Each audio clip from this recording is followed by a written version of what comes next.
Le rôle de l'enfant de Dieu n'est pas de manger la poussière de la servilité. Nous ne sommes pas faits pour aller ramper devant les influences de ce monde. L'onction porte avec elle quelque chose qui parle de Dieu.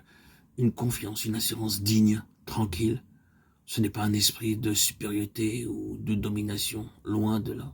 Au contraire, rien qui s'impose. C'est de la dignité tout court. C'est là, par excellence, ce qui marqua l'attitude du Seigneur Jésus lorsqu'il était parmi les hommes. Les chefs du peuple, les autorités, ne savaient que faire pour en venir à bout. Comment avoir raison de lui?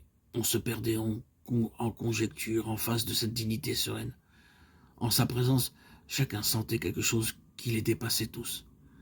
C'était tout simplement de l'altitude morale et spirituelle, cette douceur qui est par excellence une des vertus que le Christ a personnifiées et qui est une des marques de l'onction, n'a rien de la pusillanimité.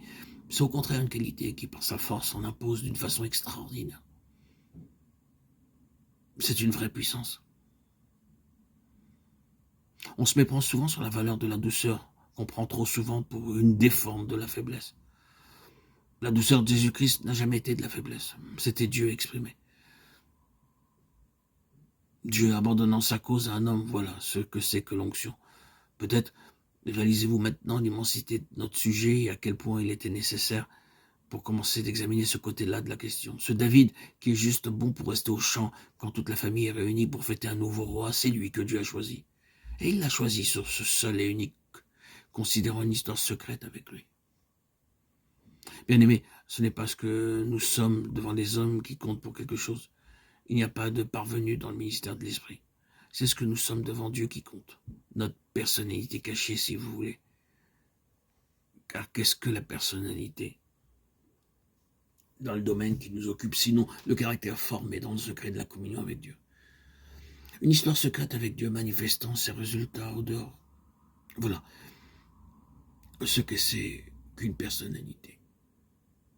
Dans le sens où nous entendons ce mot ici, c'est cela qui frappe les hommes et les fait réfléchir quand ils constatent que derrière le messager, il y a Dieu et entre l'un et l'autre toute une histoire qui n'a jamais eu de témoin.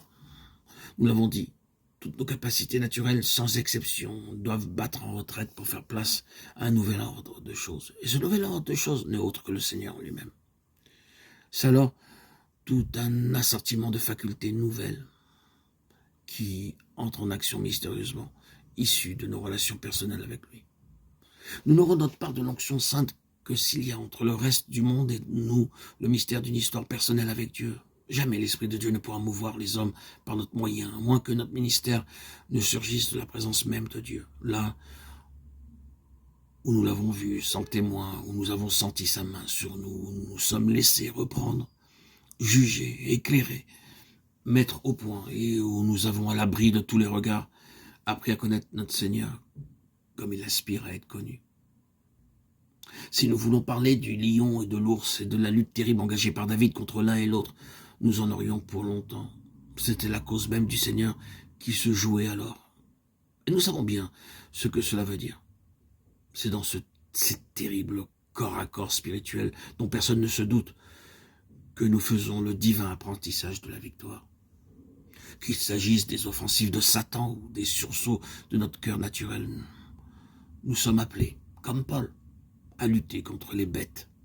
Lutte terrible. Mais c'est dans ces victoires secrètes que nous apprenons à connaître vraiment la toute-puissance de Dieu. C'est cela qui détermine, un jour, la manifestation extérieure de l'onction et sa consécration publique. C'est cela, et rien d'autre.